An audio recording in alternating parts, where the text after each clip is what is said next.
Hi, good morning. My name is Alexander Hackney from Flowering Sun Ecology, and today we're going to show you guys how to make sprouts in a jar like this in your kitchen, and we're also going to be able to show you how to make microgreens, which are grown in soil, in a tray, also in your kitchen. Okay, so first we're going to start with microgreens. Microgreens are different from sprouts because they're grown in a soil medium or a soilless medium, which would be considered peat moss. We at the farm, we grow them commercially and for ourselves, and we use a soil, an organic potting soil that we buy, which has compost and amendments in it. You can also use just straight peat moss if that's what you can find at your local store. So the first thing that you're going to do is you're going to get your seeds. I recommend a really good seed to start with is speckled peas, and you'll be able to find these online from many microgreen shops. We get a lot of our microgreens from a place called Mums. They're in Canada, and there's also a number of other ones online. We choose to do organic seeds because we're certified organic, but that's up to you. So you have your seeds, peas, and then we also have here sunflowers. These two seeds are better to soak for about 4 to 8 hours. I generally just soak them overnight. They can soak longer. They can soak for 12 hours. That's fine. So say you have your bowl of water,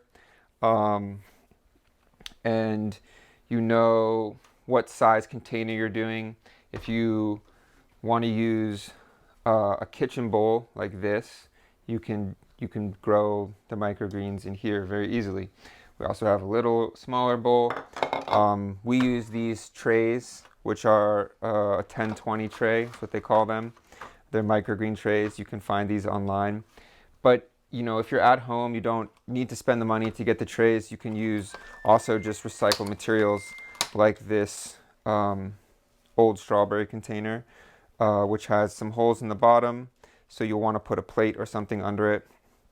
But this works great if you eat tofu. If you have one of those tofu containers, take the top off, and you can put your soil and your seed right in there, and it will work fabulous. Today I'm going to use this container to plant the microgreens in. So I have a big jar of seeds here. This is too much seed for this little container. So I know that when I'm finished with peas or sunflowers, I basically want just one layer on top of the soil, so they're grown very close together. You can see over here in this finished one, there's just kind of one layer of pea seeds on top of the soil. So I know that I want that, so I can just go ahead and pour my seeds in here and say, okay, that's going to cover the top of the soil with a little bit of space. And then I would just pour these into my water. Peas will soak up a lot of water, and you want to make sure that they stay submerged for the soaking process. Sometimes if you don't use enough water, they'll bulge out the top, and then those ones won't get soaked. So make sure you have enough water. So that's the first step. Next, you say you've soaked your seeds for about 8 hours, or you soaked them overnight, and you're ready to plant them.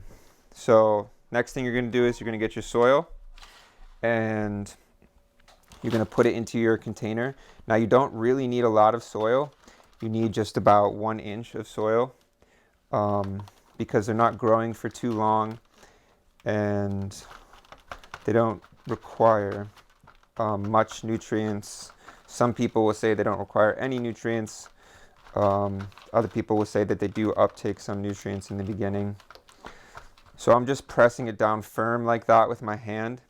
So now I have a nice firm surface that's flat, so the seeds just kind of rest evenly.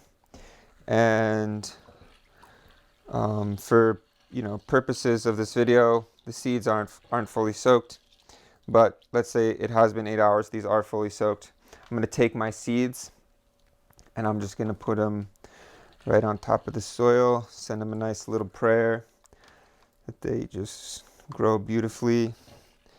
and with lots of vitality and nutrients. So you can use a strainer to get the seeds out of your water if you like, or you can just use your fingers like I'm doing. Microgreens are really exceptional for your health because all of the energy from the plant that produced these seeds has gone into the seed in the last part of its life, and this is its final product to keep the next generation going. And so it puts all of its life force into here, all of its vitality. So having good quality seeds is really important, and you're going to get a really strong, vital product that's packed with lots of different nutrients and micronutrients. And once you put them in the sun, then it gets a bunch of chlorophyll. And so there you go. So they're like that. And then I'm going to give them one more tamping. So just to make sure that they're firm a little bit in the soil. Nice and secure, because I want when the root grows out, I want it to grow down into the soil. You could, if you needed to, you could put a little bit more soil on top, depending upon your situation, and I'll explain that a little bit more later on. So put a little bit of soil on top. This soil is already pre-moist, so I've already added water to it, so I don't need to add any more water. But you want to make sure that your soil has a good amount of water in it. If you squeeze it a little bit and some water drips out, that's a good consistency. If it kind of floods out, it's a little bit too much. So there we go. Our seeds are there, and they're in the container. And I just need to make sure that this soil doesn't dry out. Generally, we won't water the tray. We just put it somewhere in a dark place. You can put it in a cabinet, on a shelf, and you can let it sit there. Peas are about 3 or 4 days before they start emerging. Sunflowers are about 4 or 5 days, and some other seeds like arugula might be a little bit faster. I also want to show you guys just 2 other containers that you could use if you decide that you want to produce a decent amount and you want to make trays. Then you can go ahead and purchase the trays. So I put my soil in. I took another 10-20 tray and I just pressed it down. That gets a nice firm seed bed. And then I will take my seeds, the same as I did in the other container, and I will spread them out on the soil surface. I'm just going to do a little bit just for this demonstration. These are my soaked seeds, been soaking for, for at least 4 hours. Then, if you use trays, it's great to just take a second tray and put it right on top. And you can put some weights in here. You could put a rock.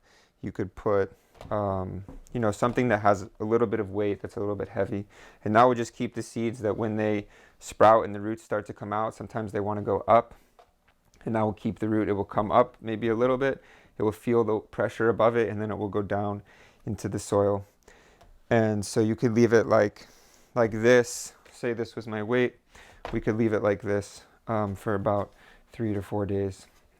And then you would see that this tray would start to push up like this, and the microgreens will actually push it up, and then it will be ready at that point to take out and put on a shelf, put in your windowsill, put on the table, or wherever you're going to do the second part of its growing life. Okay, so I also just wanted to talk about some other seeds that you can use besides the peas and the sunflowers, which need to be soaked. There are also a number of seeds which you don't have to soak and are also very easy to grow.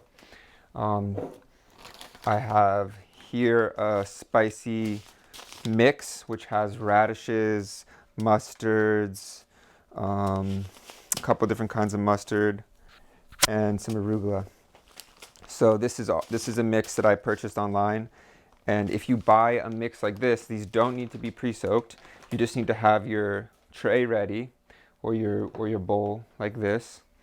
And then you just go ahead and take some of the seeds out, and you'll just sprinkle them right on top of the soil.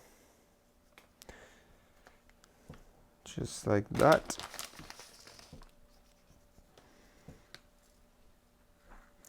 And so I have a nice covering. There's still gaps of the soil, so they have a little bit of space to grow, which prevents any mold or anything from appearing. So I have them like that, and I'm going to use a second bowl just to put on top of them and press them down, and then I'll just leave that second bowl there. I could fill it with a little bit of water to give it a little bit of weight, and then I'll put that on my shelf. And these probably need about most of the brassicas. If you're doing like a kale, any of the radishes, arugula, broccoli, most of those need about 3 days covered, and then you'll be ready to take this off, and they'll be sprouted, and the roots will be planted in the soil, and they'll be growing up, and they're ready to set in your windowsill. So your microgreens have been growing, and they grew in your tray or in your container, and they've sprouted in the dark, and you've put them out into the light. I brought these out about 8 hours ago into the light. When they came out, they were mostly white or yellow, and you can see now they're starting to get nice and green, and these shells are starting to come off. To get these shells off, I just kind of give it a nice little shake, and the shells will kind of pop off, and these will open up, and they'll start to grow bigger and a little bit bigger. You want to harvest sunflowers in particular before the second set of leaves. The second set of leaves, which will come out right between the cotyledons, which are these two leaves, that second set of leaves is a little bit hairy and doesn't taste quite as great. So we harvest them just before that, when they're nice and green. And this tray will actually fill in completely. You won't be able to see the soil, and it will be overflowing. And then here we have our peas, and these are nice and tall because I let them grow up nice and tall in the dark, which helps you get long shoots, so you have nice long tender stems. If you put them out when they're into the sun right away, when they're shorter, they don't need to reach for the light, so they'll stay shorter, and they'll just immediately get a lot of green and chlorophyll, which is also fine. It just makes a little bit less stem to eat, and it can make them a little bit harder to harvest.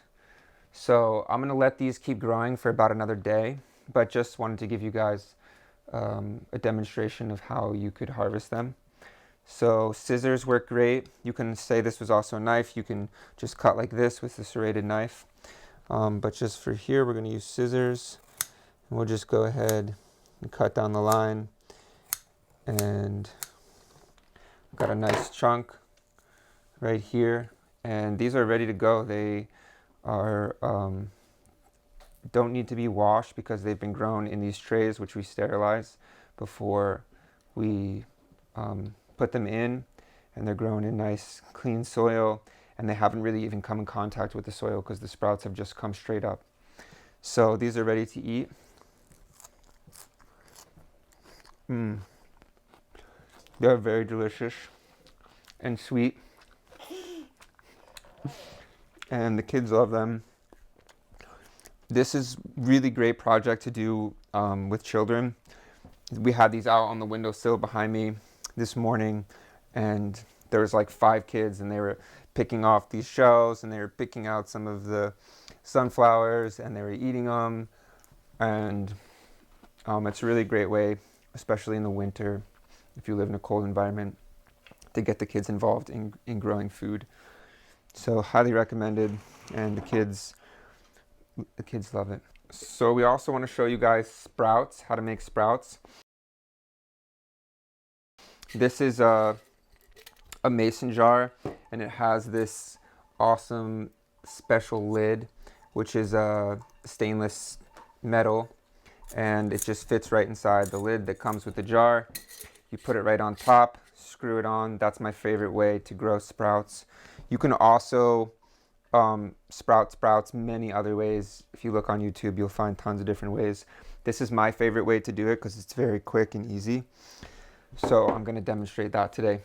So very simply, you will take your seeds, and if you want, you can measure out a specific quantity. I've been doing it long enough. I just kind of know how many seeds make a jar of sprouts. If you put too many seeds in, you'll end up with a jar that's just jam-packed with sprouts, which is also okay because you can just pull some out and eat them early, or you could split it into 2 jars. So it's not really a big deal, and as you sprout, you'll get a feel for it. So similar to microgreens, some of the seeds need to be soaked, or all of the seeds and sprouts need to be soaked to germinate. So first we're going to soak these. These are kind of like the spicy mix. These can be a microgreen or a sprout. And I put some nice clean water in there from our well. And just going to put the lid on, give it a little bit of a stir. And I'm just going to let that sit for about 4 to 6 hours. One of our favorite sprouts to do here is alfalfa. And here I have the finished product. This jar has been sitting in the fridge. So these are kind of how they come out when they're done. You can see they're green because they sprouted, and then I just sat them in the windowsill for 1 day, and they green up with chlorophyll and stuff like that, which is very good for you, capturing the sun and all of its special properties. So once you have soaked your jar for 4 to 6 hours or overnight, you're going to just go ahead and dump out the water. And in this case, this lid was a little bit too big. I have different size. You can see here that this lid is a little bit smaller, so it's for smaller seeds. This one is great for mug beans or pea sprouts, or certain radishes that are a little bit bigger. Anyway, so you pour out your water, and then you just need to let your jar sit upside down. I generally put it in a dish rack if you have a dish rack at home. So you're just going to put it upside down, and you want it to breathe a little bit. So you want it on a tilt like this, and there's going to be some slow drippage of water coming out, which is going to keep the seeds moist enough but also dry enough that you don't get mold or any other problems like that. So you just have it slanted like this, and then you're just going to let it sit there, and once or twice a day, as you remember, you're just going to flip it back over. You're going to run it under the faucet, fill it with water again, and you can let it sit for about 5 minutes, and the sprouts will drink up the water, and then you'll dump it out again, strain the water. Then you're going to flip it back over onto your drying rack or onto your counter. You could put it on a plate on your counter. You just want to make sure that there's some air is able to move in and out from under there, that it's not completely sealed flat like that, because that will prevent the moisture from any excess moisture from being able to escape. And they'll grow, depending on your seed, it takes about 4 days. And you'll just watch them slowly get bigger, rinse them once or twice a day, like I said, and then put them in the windowsill on the final day. Once you see some leaves that are starting to form, and they'll be kind of yellow, then you can go ahead and put those in your windowsill, and they'll green up, and they're ready to eat. So sprouts are a little bit easier in a certain way because you don't need the soil, but also the soil provides good conditions for growing seeds like sunflowers, and also some of the seeds like peas, and also can provide a little bit more nutrition for the plant than just the water, because they're getting some things from the soil. So they have a little bit different taste, and you just have to test them out and see what your preference is. Thank you so much for watching our video. Again, I'm Alexander Z from Flowering Sun Ecology Center. And thank you so much to the Heart and Mind Festival, to Maestro Manuel Rufino for inspiring us to share the knowledge that we have here. And that's it for sprouts and microgreens. And if you have any questions, reach out to us on our Instagram. You can hit me up on Facebook, send us an email, give us a call. We love to share and connect with you guys.